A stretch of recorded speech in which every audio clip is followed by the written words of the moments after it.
Patay na ang isa sa mga Gorosei dahil kina Luffy.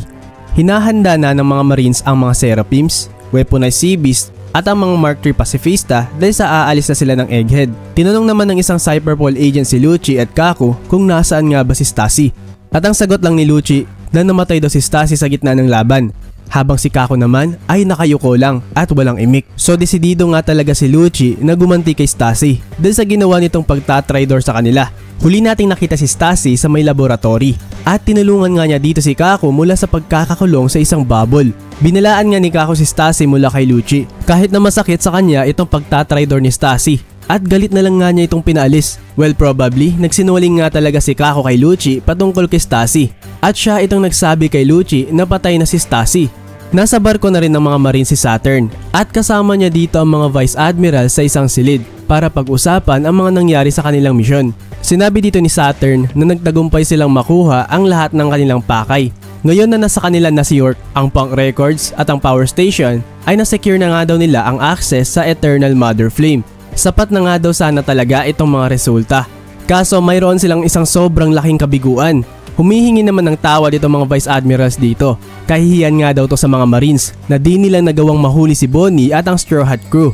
Kahit na gumamit na sila ng Buster Call na pinangunahan pa ng siyam ng mga Vice Admirals. Sabay na ring hingi nila ng pahintulot kay Saturn na kung maaari ay tutugisin daw nila itong Straw Hat Pirates papuntang Elbaf. Then sagot naman ni Saturn sa kanila na kalimutan na lang daw nila itong Elbaf dahil sa hindi naman to parte ng kanilang misyon. At itong kabiguang tinutukoy niya ay mas seryoso daw kaysa dito. Itong di nila napigilang broadcast ni Vegapunk ay dilubyong di nga niya inaasahang mangyari. Dagdag pa nitong biglang pagsulpot ng Iron Giant na tumulong sa mga pirata para makatakas. At napaka-ironic nga daw nito. Nireveal nga dito sa isang flashback roughly 200 years ago nung umatake ang Iron Giant sa Marijo na si Saturn pa mismo ang sumuway sa utos na sirain na ang Iron Giant. At instead ay nutusan nga niya ang mga scientists na pag-aralan nga daw nila ito. Naniniwala nga dito si Saturn na magagamit nila to sa hinaharap. Nakakasiguro daw siyang malaki ang maitutulong nito bilang asset sa lakas ng kanilang sandatahan. Tuwang-tuwa naman ang mga scientists at sinabi nila kay Saturn na totoong sayang nga daw talaga kung sisirain lang itong nakaka-excite na pag-eeksperimentohan. Di nga daw gumalaw itong Iron Giant sa loob ng 200 taon. And yet, bigla na lang nga daw itong gumalaw para protektahan si Straw Hat Luffy. Sa kalagitnaan nitong pag-iisip ni Saturn patungkol sa nangyari, ay bigla namang nagsalita si Vice Admiral Doberman. May isang katanungan nga daw ang di niya maiwasang maisip. Since na-mention nga daw ni Saturn kanina na malaking kabiguan itong di nila napigilang broadcast ni Vegapunk, ay ibig sabihin nga ba nito ay may katotohanan din sa mga sinabi ni Vegapunk? Makikita natin sa mukha ni Saturn na hindi talaga niya nagustuhan itong mga sinabi ng Vice Admiral. At dahil dito ay tinutok nga talaga ni Saturn ang kanyang King Saki sa Vice Admiral at pinatumba ito kagaya sa ginawa niya sa isang Marine dati. Nabigla naman ng iba pang mga Vice Admirals at tila di nga nila alam ang nangyari at dali-dali na rin nga silang nagtawag ng Marine Medic. Cut dito at mapupunta naman sa may lab ng Egghead. Nagpapanik na nga dito si York dahil sa walang tigil itong pag-produce ng Cloud Loft machine ng mga Sky Clouds. Pero napagtanto nga din kagad ni York na baka si Edison nga daw ang may kagagawa nito.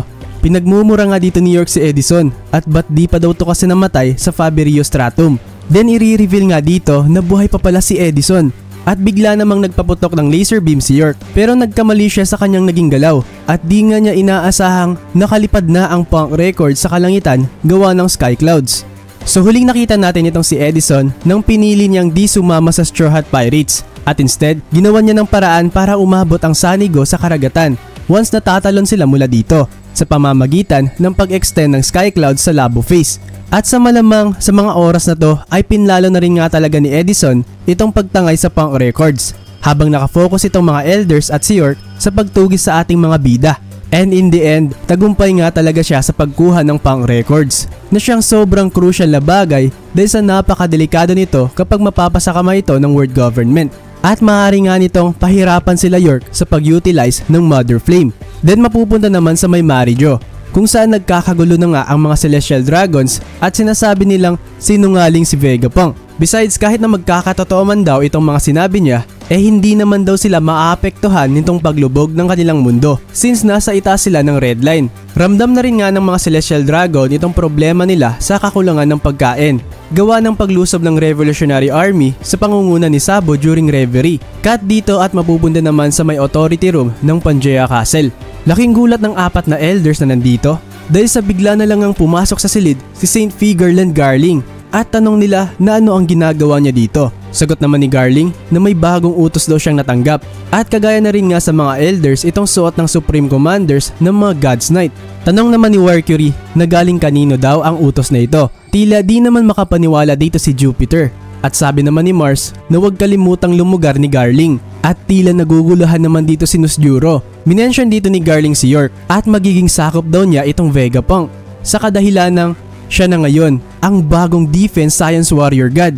Tila di naman makapaniwala dito si Saint Mars na may papalit na ngayon sa kapwa niyang elder na si Saturn. Patuloy naman ni Garling na patungo na sa malaking kaguluhan ang kanilang mundo. Dagdag pa nitong mas tumindi pa ang mga di inaasang rebellion ng ilang kaharian. Sabay pang pag-anyaya ni Garling sa ibang elders na magtulungan daw sila para sa ikakabuti ng sanlibutan. At dito nga ay officially nang hinirang si Saint Figarland Garling bilang bagong Defense Science Warrior God Elder na siyang papalit kay Saint Saturn, champion ng God Valley, Supreme Commander ng God's Knight. At ngayon nga ay isa ng ganap na elder si Figarland Garling. Aasahan nating sobrang lakas na karakter nitong si Garling at nakaka-intrigue nga sa kung may Devil Fruit ability ba siyang tinataglay since champion siya ng God Valley. At alam natin ang papremyo ng mga Celestial Dragon dito ay ang mga Godly Devil Fruits. Kabilang na nga dito yung Devil Fruit nila Kaido at Kuma. So posible nga talagang may Godly Devil Fruits din itong si Garling na kasing lakas din sa tinataglay ng iba pang mga elders. Then mabalik naman sa Egghead kung saan bigla na lang nagsisigaw si Saturn dito. May mga itim na bagay ang nagsisimulang lumabas sa katawan at bibig ni Saturn at napahawak na lang nga itong elders sa kanyang lalamunan. Nataranta naman dito ang mga Vice Admirals at nagtatawag na rin nga sila ng mga medics. Dagdag pa ng mga Vice Admirals na di daw nila pwedeng hayaang may mangyaring masama kay Saturn dahil sa isa siya sa mga elders ng world government. Di nila alam kung isa ba itong disease at pilit nga nilang tinatanong si Saturn kung ano ang gagawin nila para tulungan siya. Di na nga nakakasagot pa si Saturn at walang tigil itong pagsisigaw niya. Kalaunan ay naging mas matanda pa nga ang mukha ni Saturn na tila unti-unti nang hinihigop ang kanyang buhay hanggang sa tuluyan na nga talagang nanuyo ang buong katawan ni Saturn. Kasabay nitong walang tigil na paglabas ng itim na bagay sa kanyang katawan. Then ipapakita na nga dito na kinakausap na nga ni Im-sama si Saturn. Habang ang mga Vice Admirals naman ay naghahalo na nga itong takot nila at kaba dito sa nasasaksihan nilang nakakagimbal na pangyayari. Sinabi ni Im-sama dito kay Saturn na si Joy Boy nga daw ang dahilan sa kung ba't nakatakas ang kanilang mga kalaban. At hinayaan nga lang daw talaga nitong si Saturn na mangyari ito. Nagmamakaawa naman dito si Saturn habang natutunaw na ang kanyang katawan. Dagdag pa niyang hindi daw niya talaga inaasahan na may madadatnan silang ganong kalakas na kapangyarihan nang biglang sumabog na nga talaga ang katawan ni Saturn kasabay pa nitong pagkalat ng mga itim na kidlat. At sa nangyaring pagsabog, makikita nga natin na tanging kalansay na lang nga ni Saturn ang nadatnan ng mga Vice Admirals na nandito. So grabe nga talaga ang galit ni Im-sama kay Joy Boy na instead magalit siya sa di napigilang broadcast ni Vegapunk ay mas pinunto ni Im-sama itong tila walang ginawa si Saturn pagkatapos nga nilang maramdaman ang presence ni Joy Boy nang pinakawalan ni Emeth ang kanyang King Saki. At dito ay na-reveal din na elder si Saturn 200 years ago. At isang malaking hint nga ito sa kung ano ang ability ni Im-sama. Dahil dito nga ay parang nga talagang binawi lang ni Im-sama itong kapangyarihan niya mula kay Saturn. Si Im-sama ang nasa likod nitong tila immortality nitong mga elders. Pero kung susumahin nga ay dahil nga talaga kina Luffy kung ba't natalo itong sina Saturn sa laban. Nagawa nga lang talaga ni Emeth na gumalaw dahil sa presence ni Luffy sa kanyang Sun God Nika form na inakala naman niyang si Joy Boy. Cut dito at marireveal na rin ngang hindi lang si Edison ang nagbabalik sa mga Vegapunks. Dahil saan dirito din nga si Shaka, Atlas at Pythagoras. Balak pala talaga nila na dalhin ang Labo Stratum kasama ng Punk Records kundi lang daw nakialam si York. Sinabi din dito ni Pythagoras na maaari pa ring makakonect si York sa Punk Records. dahil sa pangsanlibutan nga daw ang signal nito. Then sabi naman ni Edison na mas mabuti na to kaysa nasa kanya mismo ang punk records. Hanggang sa pwede nang ma-access ng lahat ng tao ang kanilang utak ay kailangan mapanatili nila itong ligtas, sabi naman ni Shaka. At mukhang aabutan daw sila ng 500 taon para dito.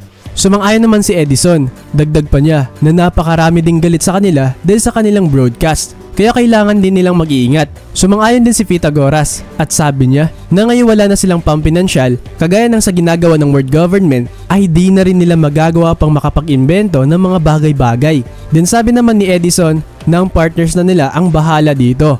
At sa sumunod na panel ay i-reveal na rin nga ang bagong itsura ng mga Vegapunks kung saan pinag-isa nga nila ang kanilang mga parts at nakabuo ng isang buong katawan ng Vegapunks na weirdo kung titignan. Napagdesisyonan din nga nila na itapon na ang spare parts ni York dito. At tinawagan na rin nga nitong mga Vegapunks ang Wederia. At si Haridas ang sumagot dito na siyang gulat na gulat naman dahil sa ang alam niya ay patay na si Vegapunk. Then mapupunta naman ang eksena sa may Kamabaka Queendom. Nagkakagulo na rin nga ang mga Okama dito.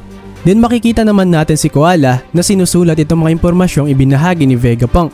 Na during Void Century ay may naganap ng isang malaking digmaan at nagbunga ito sa pagkalikha ng mga ancient weapons na siyang nagpalubog sa kanilang mundo dati. Di lang daw yun, dahil sa kung sino man ang makakakuha ng One Piece ay di lang pagiging hari ng mga pirata ang kanyang makakamtan, kundi maaari din nga nilang makuha itong mga napakadelikadong mga ancient weapons.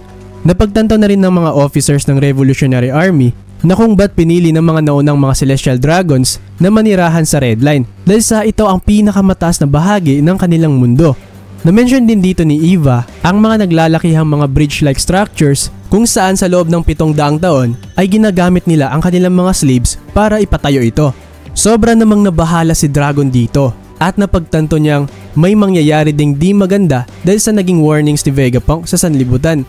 Dahil sa paniguradong marami nga din ang aaksyon para lang sa kanilang mga sarili at di para sa kapayapaan. Kailangan na nga daw talaga nilang manalo sa kanilang pakikidigma sa world government bago pa man magpatayan ang lahat ng tao para lang makasecure ng ligtas na lugar kung sakali mang lulubog ang kanilang mundo. At dito na nagtatapos ang chapter 1125 ng One Piece. So kung nagustuhan nyo man ang ating video, ay wag po sanang kakalimutang mag-iwan ng like sa atin. At pakibalibag na rin ng subscribe button at notif bell dahil sa sobrang laking tulong po niyan sa ating channel. Maraming salamat po sa panunood at hanggang sa muli mga ropa.